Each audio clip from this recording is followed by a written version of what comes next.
ప్రభునందు నాకు అత్యంత ప్రియమైనటువంటి వారులారా, మన ప్రభువును రక్షకుడునైనటువంటి యేసుక్రీస్తు వారి యొక్క శుభనామంలో మీ అందరికీ నా హృదయపూర్వకమైనటువంటి శుభములు వందనములు తెలియజేస్తున్నాను. ఉదయకాల సమయంలో దేవుని వాక్యాన్ని ధ్యానం చేసుకుందాము.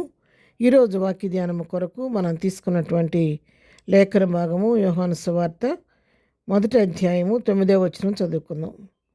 నిజమైన వెలుగు ఉండెను, అది లోకములోనికి వచ్చుచు ప్రతి మనిషిని వెలిగించుచున్నది. ఆమేన్. దేవుని నామమునకు మహిమ కలుగును గాక. నిజమైనటువంటి వెలుగు ఉంది. ఆ వెలుగు లోకంలోనికి వచ్చి ప్రతి మనుషుల్ని వెలిగిస్తుందని ఇక్కడ వాక్యాన్ని మనం చదువుతున్నాం. ఈ నిజమైన వెలుగు ఏంటి? ఎవరు ఈ వెలుగు ఎక్కడి నుంచి వస్తుందని మనం గ్రహించినట్లయితే అదే యోహాను సువార్త 1వ అధ్యాయం 1 నుండి కొన్ని వచనాలు చదువుకుందాం. ఆదియందు వాక్యము ఉండెను, వాక్యము దేవుని యొద్ద ఉండెను, వాక్యము దేవుడై ఉండెను. ఆయన ఆదియందు దేవుని యొద్ద ఉండెను. సమస్తమును ఆయన మూలముగా కలిగినదేదియు ఆయన లేకుండా కలగలేదు. ఆయనలో జీవం ఉండెను, ఆ జీవము మనుషులకు వెలుగై ఉండెను. ఆ వెలుగు చీకటిలో ప్రకాశించున్నది కానీ చీకటి దాని గ్రహింపకుండెను.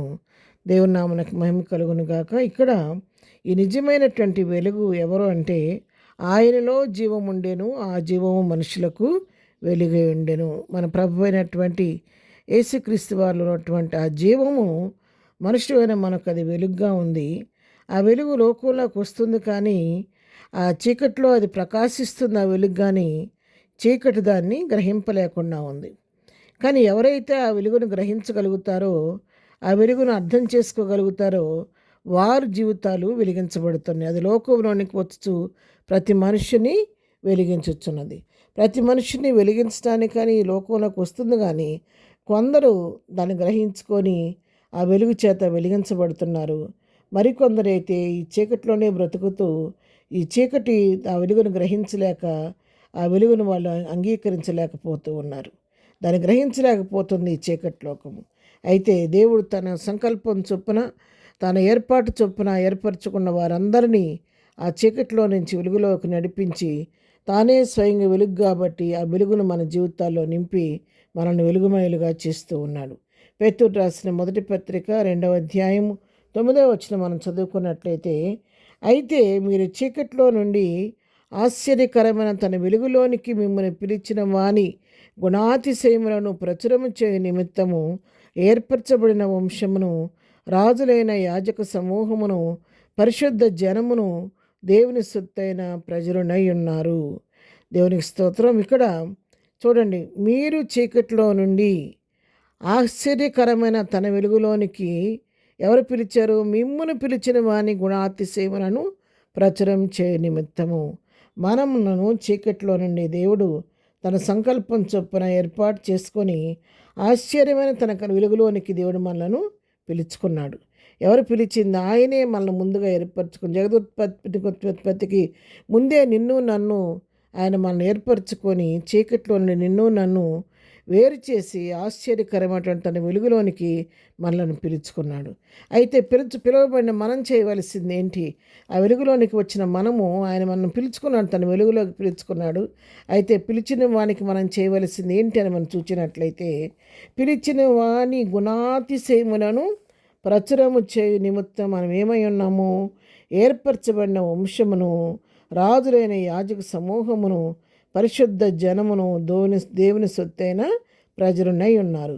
ఇప్పుడు మనం చేయవలసింది ఏంటంటే, మన పిలిచిన వాని యొక్క గుణాతిశయములను ప్రచురం చేయాలి. నేను ఏ స్థితిలో నిలబట్టాడో దేవుడు, నువ్వు ఏర్పరచబడిన వంశంలో ఉన్నావు, యాజక సమూహంలో ఉన్నావు కాబట్టి, పరిశుద్ధ జనములో ఉన్నావు, దేవుని సొత్తైన ప్రజగా ఉన్నావు కాబట్టి, ప్రభు నీకు నాకు ఇచ్చిన బాధ్యత ఏంటంటే ఆయన గుణాతిశయములను ప్రచురం చేసి అనేకులను వెలిగించవలసిన వారమై ఉన్నాము. ఆ విధంగా మన యొక్క వెలుగును ప్రకాశింపచేస్తూ మన యొక్క వెలుగు ద్వారా వెలుగుమయమైన క్రీస్తుని లోకానికి పరిచయం చేద్దాం. ప్రార్థన. ప్రేమ కలిగిన తండ్రి, పరిశుద్ధ ఉదయకాలం మాకు ఇచ్చిన శ్రేష్టమైనటువంటి వాక్య భాగాన్ని బట్టి నీ కొందనాలు తండ్రి. నువ్వు వెలుగై ఉన్నావు తండ్రి. నిజమైన వెలుగు నీలో ఉంది. నువ్వు లోకంలోకి వచ్చి అందరినీ వెలిగిస్తున్నావు తండ్రి, నీకు స్తోత్రాలు. అయితే అనేక మంది ఇంకా ఆ వెలుగును గ్రహించలేకపోతున్నారు. వారి మనోనేత్రుల క్రమం గుడితనాన్ని తొలగించి వారు కూడా వెలుగై నిన్ను అంగీకరించే మనసు వారికి దయచేయండి ఆయన. అంతేకాదు వెలుగులోకి పిలువబడిన మేము నాయన నీ గుణాతిశయను ప్రచురం చేస్తూ అనేకులు నీ వైపు త్రిప్పగలిగిన కృప మాకు అందరికీ దయచేయండి. ఈ దినం మేము చేయ పనిపాట్లో రాకపోకలో క్షేమం దయచేయండి. ఈ దినం బర్త్డే మ్యారేజ్ చేసుకున్నప్పుడు దీవించి ఆశీర్దించండి నాయన. ప్రతి వారి పట్ల కృప విస్తరింపచేయండి. బలహీనలు బలపరచండి. కృంగిన వారిని లేవనెత్తండి. దుఃఖంలో వారిని ఓదార్చండి. ప్రతి వారి పట్ల కృప విస్తరింపచేయమని యేసు నామములో ప్రార్థించడి ఈ పొందుకొని ఉన్నాము తండ్రి. ఆమెన్. ప్రభు కృప సదాకాలం మనందరికీ తోడై నడిపించును గాక. ఆమెన్.